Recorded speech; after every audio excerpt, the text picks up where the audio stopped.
Kasih aku 14 menit buat bantu kamu bangun personal brandingmu yang kuat, unik, menarik followers, dan hasilin duit di era ini yang udah dibuktiin gak cuma aku, tapi ribuan memberku capai 10.000 followers di bawah sebulan dan 100.000 followers di bawah setahun. Jadi yuk langsung kita bedah. Singkat aja kenalin, namaku Victoria atau sering dipanggil Cici Konten. Dan selama 4 tahun perjalanan konten, aku sudah membimbing 50.000 lebih murid kreator lewat Sika Akademiku. Beberapa dari mereka sekarang punya personal branding yang kuat dan mungkin sering lewat di timeline kamu. Tapi sebelum itu ada masanya 2 tahun aku konsisten posting tiap hari tapi stuck viewsnya nggak naik-naik. Mau aku terapin trik algoritma apapun, collab sana sini, tetap aja nggak naik-naik sampai aku nemuin rumus POSE ini. Terutama hari ini kita akan bahas di positioning karena inilah yang membawa aku di bawah sebulan tembus jutaan views, capai 10.000 followers, bahkan membawaku ke 1M pertamaku di usia 20 dari ngonten. Dan mungkin ini omong kosong kalau cuma berlaku di aku doang. Tapi buktinya muridku Mas Romi, seorang pebisnis yang tadinya 2 tahun tiap hari posting tapi stuck, kini dalam 2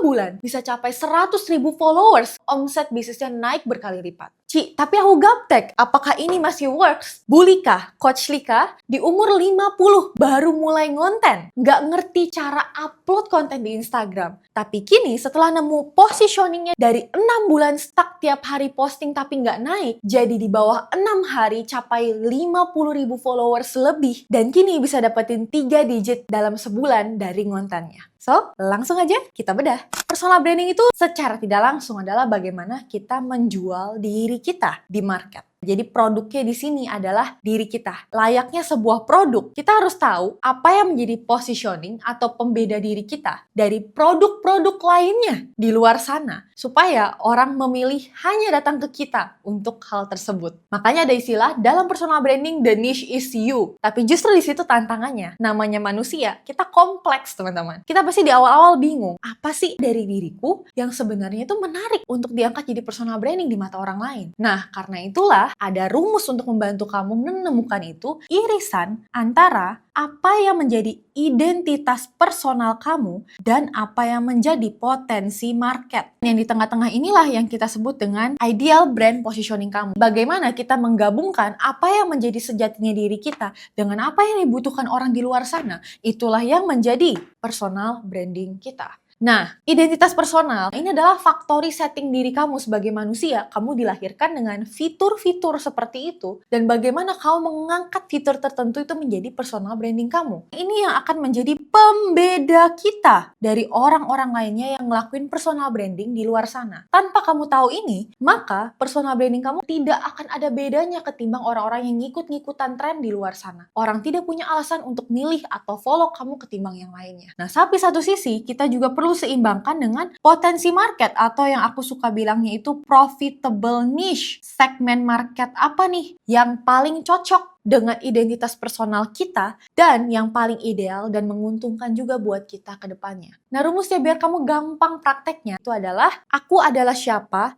yang bahas soal apa untuk siapa yang punya masalah atau minat seperti apa dengan cara yang seperti apa. Oke, langsung aja kita ke contoh prakteknya Mas Rezi. Salah satu murid kita yang belakangan ini lagi naik-naiknya karena viewsnya tembus puluhan juta views berturut. Mas Rezi di sini itu memposisikan diri dia sebagai dosen bapak-bapak usia 30-an lebih yang bahas soal cara bangun pola hidup yang sehat jasmani dan rohani untuk bapak-bapak pekerja usia 25-40 yang punya masalah sering terjebak rutinitas sibuk yang tidak sehat dengan cara penyampaian yang unik mendokumentasi kehidupannya sehari-hari.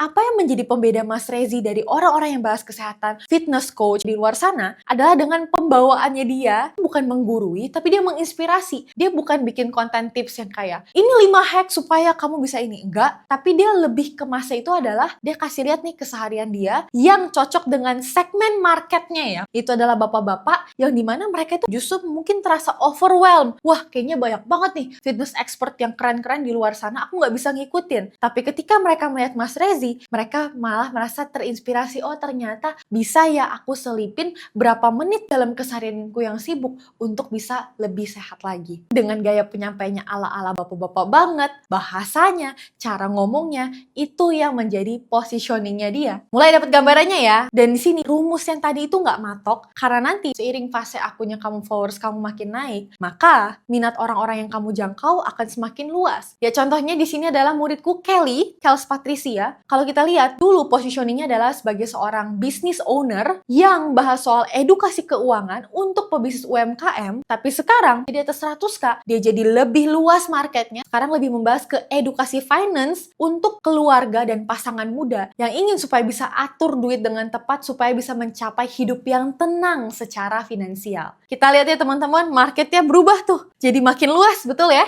Dari yang awalnya pebisnis UMKM sekarang jadi ke keluarga, pasangan muda, dan dari yang awalnya ngomongin soal finance bisnis jadi finance buat personal. Nah makanya ini menjawab pertanyaan teman-teman, kenapa ya ada kreator yang udah gede followersnya, mereka nggak nerapin rumus niche spesifik atau apa tuh Ci? Ya karena mereka sudah di fase akun di mana orang follow mereka bukan karena kontennya, tapi karena merekanya. Mereka mau bahas beragam macam campur aduk, orang tetap akan follow. Karena di fasenya mereka, orang sudah follow karena siapanya. Tapi buat kita di fase yang masih merintis, baru mulai dari nol, maka kamu harus jelas value apa yang dibawa dalam kontenmu, supaya orang punya alasan untuk follow kamu. Nah sekarang kita ngomongin di bagian IP-nya nih, identitas personal. Nah kira-kira gimana sih cara kita bisa nentuin identitas personal kita yang bedain kita dibanding yang lain? Rumusnya itu 4P teman-teman. Pertama, passion. Aku nggak akan bahas panjang lebar karena ini bukan video bahas cara nemuin passion. Tapi untuk menentukan suatu hal itu passion kamu atau tidak, pastikan kamu bisa menjawab 3 hal ini. Itu sesuatu yang kamu rela lakukan dalam jangka panjang, minimal 3-5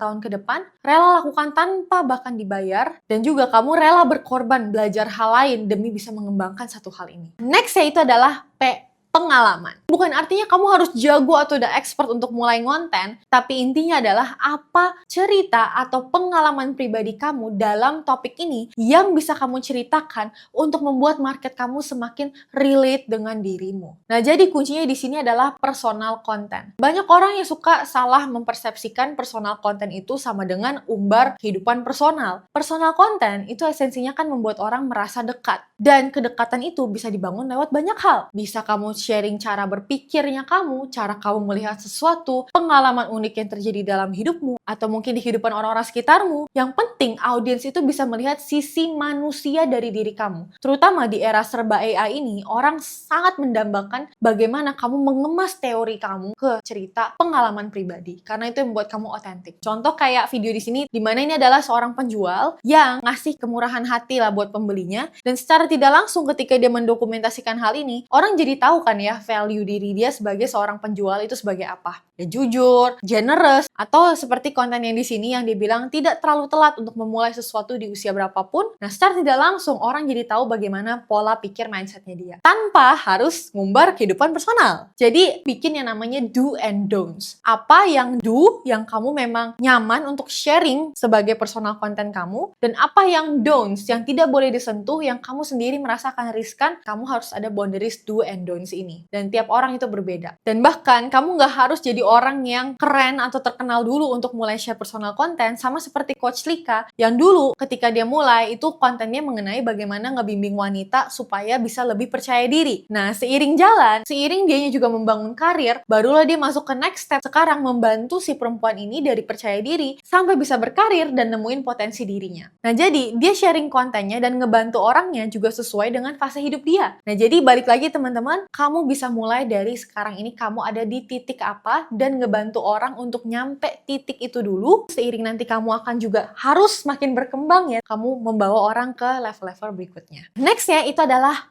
P, potensi. Apa yang menjadi kekuatan dan kelemahan dalam personal brandingnya kita. Nah ini penting banget karena biasanya orang itu punya mindset maksain kelemahannya dia demi ngonten. Nah justru ngonten itu sebaliknya teman-teman. Kamu memaksimalkan satu kelebihan kamu untuk menutupi kelemahan kamu yang lain. Temukan apa yang menjadi superpower kontenmu. Dan setiap orang beda teman-teman. Seperti salah satu murid kita, Mbak Agita. Super powernya dia justru ketika dia nggak munculin muka, konten dia malah lebih naik karena dia jauh lebih natural ketika ngedemoin produk, intonasinya pun lebih tersampaikan, dan penjelasannya pun lebih clear. Ada orang-orang yang memang mereka itu jago di scripting atau writing. Jadi tipe kontennya itu akan berupa karosel. Kelihatan karoselnya apa adanya seperti Koyasa ini, dan tetap naik. Karena memang orang suka isi pemikirannya, bukan editingnya. Ada juga orang-orang yang memang jago di visual skill sebaliknya. Jadi editingnya itu dia bagus banget, seperti contohnya murid kita Kartika di sini, memang backgroundnya adalah anak visual. Ada juga seperti Mbak Anggi, yang dari suaranya yang merdu, voice overnya, meskipun konten tanpa muka pun bisa tembus jutaan views. Nah, jadi balik lagi, kuncinya adalah temukan apa satu kelebihan kamu yang orang-orang terdekatmu pun bilang kamu bagusnya dalam hal itu, dan kamu sendiri merasa natural banget nih ketika ngelakuin hal ini, dan jadikan itu sebagai super power personal brandingmu. Dan nanti seiring jalan silakan kamu improve. Sama seperti aku dulu juga teman-teman, pas mulai personal branding itu semua kontennya carousel, teks, karena aku nyamannya seperti itu, baru seiring waktu aku munculin mukaku. P terakhir itu adalah personality atau kepribadian. Apa yang ngebedain kamu nge-follow satu food reviewer dengan food reviewer lainnya? Toh semuanya sama-sama ngebahas soal makanan. Adalah cara penyampaiannya. Kamu tuh mau dikenal sebagai orang yang seperti apa? Apa 3 hal yang kamu mau langsung orang ingat soal diri kamu? Terutama dari segi penyampaianmu. Seperti di sini Mas Rezi versus dengan fitness coach lainnya, dia punya penyampaian yang tidak menggurui, inspiratif, bapak-bapak atau agak receh gitu ya. Nah, untuk bantu kamu untuk nemuin apa sih yang jadi kepribadianku, di sini aku masukin teori 12 kepribadian brand yang kamu bisa download di deskripsi video di bawah ini. Kita bahas 3 tersering lah ya di Indonesia. Ada The Everyman, yang di sini teman-teman bisa lihat di Theo Derek dan juga Mas Rezi tadi. Itu bagaimana kamu membangun kepribadian yang membumi, memposisikan diri sebagai the friend, teman, yang orang tuh merasa, wah ini orang ngerti banget apa yang aku ngalamin. Dan juga ada yang kepribadiannya the hero. Itu adalah orang-orang yang punya suatu gerakan yang intinya slogan mereka, kamu ikutin aku aja nanti kamu akan mencapai goal atau impian kamu. Nah ini tentunya beda sama the explorer, yang dimana ini tipikal orang yang dia itu tidak menggurui sama sekali, dan jatuhnya seperti dia nge-explore banyak hal, nanti dari situ dia bawa pulang dari perjalanan explore dan dia kasih tahu apa cerita atau insight yang didapatkan. Ada juga the sage yang selalu menyertakan data, riset dalam kontennya, dan ada juga The Jester yang selalu menyelipkan guyonan dalam kontennya. Seperti salah satu klienku di sini, Mom A, kontennya dia itu bahas bisnis, finance, topik berat. Orang mikir, oh sage, tapi sage ini dicampurkan dengan jester. Itu adalah guyonan-guyonan dia, efek-efek dia yang meledak-ledak, sehingga itu menjadi pembeda dia dibanding orang-orang yang ngebawain topik sama lainnya. Nah tadi, identitas personal sudah kelar. Sekarang kita masuk ke PM atau potensi market yang ada di sini. Nah simpelnya, menemukan apa celah masalah di market yang belum dijawab oleh kreator-kreator lain di luar sana. Atau kita ngomongnya gap in the market. Contohnya Mas Rezi tadi. Apa yang menjadi potensi market atau gap marketnya? Itu adalah sebuah celah di mana banyak bapak-bapak yang mereka tuh ingin bangun hidup yang sehat dan produktif tapi terhalang kesibukan dan mereka bingung mau mulai tapi harus dari mana. Ketika ngelihat fitness expert, mereka udah kewalahan duluan. Emang bisa saya punya waktu sebanyak itu untuk olahraga? Nah, jadi di sini ada sebuah celah yang belum dijawab sama market. Atau seperti case tadinya di sini Theo Derek yang naik 100.000 followers dalam 3 hari. Karena dia membongkar fakta tentang uang dan kesuksesan secara realistis di timing yang tepat. Banyak sekali kasus yang mengungkap influencer finance yang ternyata bodong, dan ada sebuah celah di market yang dimana mereka mendambakan sosok yang bisa membawakan konten soal uang dan kesuksesan dengan cara yang realistis. Nah jadi Ci, gimana cara aku nemu gap di market ini? Nah cara paling gampangnya teman-teman itu adalah amatin tren apa yang sedang naik di market dan apa konten-konten yang sekarang naik di dalam market tersebut. Contoh salah satu cara paling gampang dan yang aku paling suka itu adalah yang namanya TikTok FYP hack. Misalnya ini aku pengen bahas kesehatan. Aku akan cari kata kunci tersebut di TikTok dan aku akan likein konten-konten seputar kesehatan itu. Aku akan follow akun-akun yang bahas soal kesehatan dan dari situ aku akan refresh FYP atau timelineku secara otomatis yang muncul apa teman-teman? Konten seputar kesehatan. Betul ya? Dan aku akan luangin waktuku 10-15 menit tiap harinya untuk perhatiin konten apa yang muncul di timelineku yang rame, yang bahas soal kesehatan itu dan apa yang menjadi kesamaan topiknya, pengemasannya, komentarnya, cara ngomong orang-orangnya, dan isi kolom komen atau aktivitas audiens di konten-konten itu. Kira-kira mereka bertanya soal apa, ada celah apa yang belum dijawab dari konten-konten ini, dan kira-kira apa yang market butuhkan. Cara lainnya, tinggal kamu bisa pakai mesin pencarian, cari aja kata kunci topiknya, dan juga bisa kamu cari di YouTube, TikTok, dan IG, lalu perhatikan konten-konten yang muncul di atas dan rame, dan perhatikan itu semua punya pola benang merah atau kesamaan seperti apa. Semuanya ngebahas soal topik apa, atau beririsan dengan problem apa. Nah, dari sana kamu catat semua itu, dan kamu jadikan itu sebagai bahan untuk kamu nemuin gap di dalam market. Cara lainnya yang simple juga adalah survei market. Kamu cukup luangin waktu untuk tanya orang-orang sekitarmu yang sesuai target marketmu ya. Kira-kira mereka itu masalahnya di mana, lagi pengen cari konten seperti apa, goalnya seperti apa. Bisa jadi mereka punya masalah atau minat yang beda dari yang kita pikirkan. Tentunya kamu sekarang juga bisa menggunakan tools AI. Sekarang sudah ada Cloud dan juga ChatGPT. Tapi ingat, perlakukan AI sebagai anak magang. Tanpa kamu kasih brief dan instruksi yang jelas, pasti dia akan bingung untuk ngelakuin apapun. Jelasin dulu apa yang menjadi identitas personal kamu. 4P tadi ya masih ingat, baru setelah itu minta dia sarankan ke kamu, kira-kira gap di dalam market apa yang bisa dijawab oleh kamu. Kalau seandainya sampai sini kamu belum kebayang, maka yang perlu kamu lakukan adalah posting aja dulu. Kamu butuh untuk action supaya kamu makin jelas dan makin pede dengan apa pilihan kamu. Tapi di sini ada tapinya. Supaya posting kamu itu tidak percuma hanya buang-buang waktu dan tenaga aja, pastikan kamu tes dengan angle yang berbeda. Karena gini teman-teman, sama halnya Mas Rezi juga di awal ngomongin soal marketing sebagai dosen. Nah tapi ternyata itu bukan menjadi ideal brand positioning dia. Karena market tidak melihat dia menarik dari segi itunya. Malah ternyata ketika dia sharing soal hobinya,